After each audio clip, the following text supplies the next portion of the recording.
Hi there, and welcome to Hectic Eclectic. Today we're going to talk about ARCs, Advanced Reader Copies. Are ARCs really better than final copies?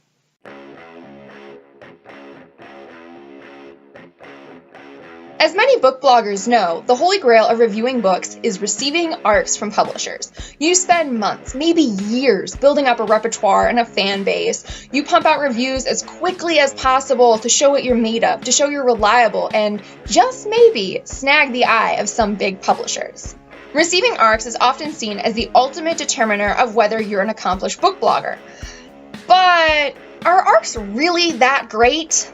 I received my very first physical ARCs in the last 6 months, and I was ecstatic. I actually got 2 of them, and they were both books that I had received digital ARCs for in the previous year. And I loved both the originals so much that I was beyond belief that I actually got ARCs for the sequels. I felt like I had finally made it. I was officially a book blogger, but why is that?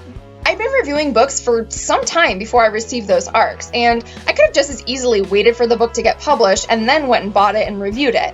After all, it's not like I post ARC reviews way early in advance. I don't want to spoil anything for readers, and I like my review to be like a heads up for, hey, this book is coming out soon.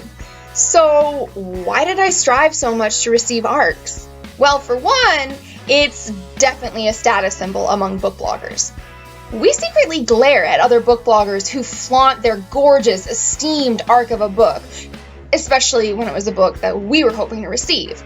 We envy them for being sent books directly from publishers. We want to be able to say that we're in the in crowd and that we have the validation of a publisher. And ARCs are super pretty rare and collectible, as many book bloggers will attest to.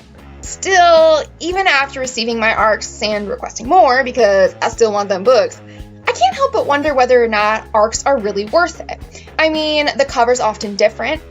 Sometimes it's not complete. There's no color or artwork on the back or the side, so it doesn't look as cool. There's almost always still grammar errors and typos in the book, or worst of all, the publisher could decide to change something in the actual story before publication, meaning that your book, while rare and cool, is not official. Oh, and ARCs more often than not are paperback. And if you saw my video a couple weeks ago, you'll know that I am partial to hardcover. They're durable, they're pretty, you can take the dust jacket off while you're reading, but the same cannot be said for paperbacks. So you're much more likely to scuff, dent, or entirely ruin your ARC just by reading it. And you can't just go buy a new one. But what do you think? Are ARCs or final copies better? Let me know in the comments below, and if you like this video, make sure to like and subscribe, and I will see you guys next week with another video on Hectic Eclectic. Bye! Oh, and more often than not, ARCs are paperbacks, meaning, oh fuck.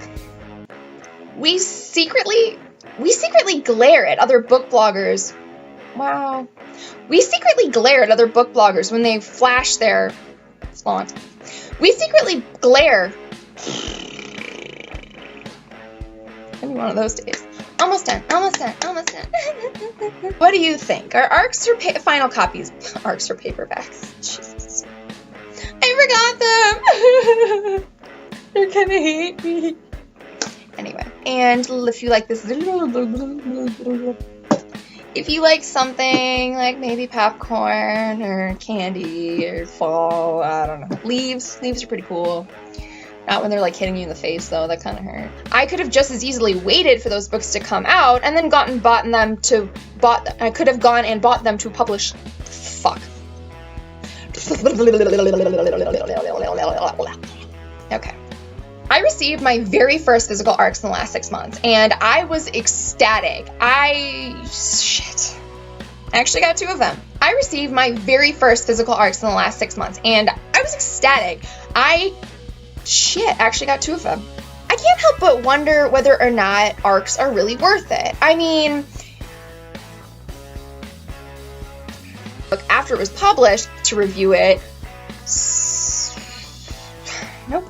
I could have just as easily, Jesus.